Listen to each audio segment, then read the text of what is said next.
جناب صدر، محترم اساتذہ کرام اور میرے عزیز طالب علم ساتھیوں، السلام علیکم۔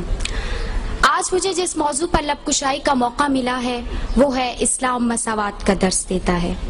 اس سے پہلے کہ میں آج کے عنوان کی طرف آؤں، اپنے نہایت قابل احترام اساتذہ کرام کا شکریہ ادا کرنا ضروری سمجھتی ہوں کہ جنہوں نے وقت کی نزاکت کا ادراک رکھتے ہوئے نہایت اہم موضوع کا انتخاب کیا۔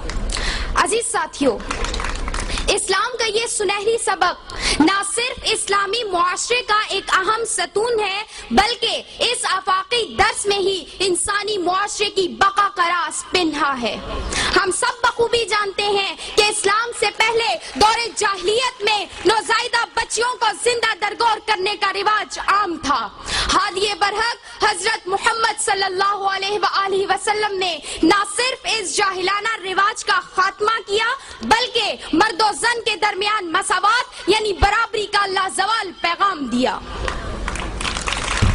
روزمرہ کی بنیاد پر معاشرتی، قبائلی، لسانی اور خاندانی فرق کو دفنا کر محمود و ایاس کا ایک ہی صف میں کھڑے ہونے کا عملی مظاہرہ یعنی نماز پنجگانہ کا حکم، امیروں کے مال میں سے غریبوں کا حصہ یعنی زکوٰۃ کا حکم، اور حجۃ الوداع کے موقع پر گورے و کالے، عربی و عجمی، لمبے و چھوٹے کے درمیان فرق کو مٹانے اور برابری کی مساوات قائم کر رکھنے کا وہ لازوال پیغام دیا جس کی اطاعت عاشقان رسول صلی اللہ علیہ وآلہ وسلم کی زندگیوں کا محور و مقصد ہے۔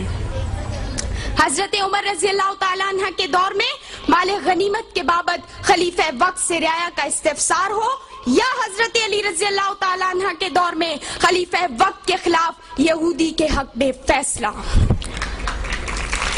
دین اسلام میں مساوات کی کئی زندہ و جاویداں دلیلیں موجود ہیں۔ عزیز ساتھیوں، دوسری طرف مادی ترقی کے اس دور میں انسانی اخلاق کی تنزلی کی بنیادی وجہ معاشرت میں برابری یعنی مساوات کا عدم دستیاب ہونا ہے۔ اسرائیلی فلسطینی کو اپنے جیسا انسان ماننے کو تیار نہیں، برہمن دلت کو گلے لگانے سے گریزاں ہے۔ بابری مسجد کیس میں عدالت کا پلڑا ہندو بننے کی چوکھٹ پر جھکا ہوا ہے اور عادل بے بس ہے۔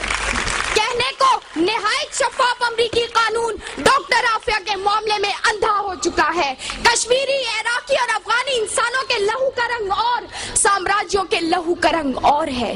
یہ میں نہیں کہتی، زمینی حقائق گواہ ہیں کہ تمام ناانصافیاں نہ صرف جاری و ساری ہیں بلکہ اسلام فوبیا میں مبتلا قوت مفاد اور مصلحت کے لبادے اوڑھے ان شیطانی نظریات پر نہ صرف عمل پیرا ہیں بلکہ اسلام دشمنی میں اسلام اور انسانیت کے بنیادی درس یعنی مساوات کو فراموش کر بیٹھے ہیں، جس کی وجہ سے بظاہر ترقی یافتہ معاشرہ بڑی تیزی سے تباہی کی طرف گامزن ہے۔ اور اب اپنی تقریر کا اختتام اس حدیث مبارکہ سے کرنا چاہوں گی۔ نبی کریم صلی اللہ علیہ وآلہ وسلم نے فرمایا کہ کوئی بھی معاشرہ کفر پر تو قائم رہ سکتا ہے مگر ناانصافی پر نہیں۔ شکریہ۔ آئیں گی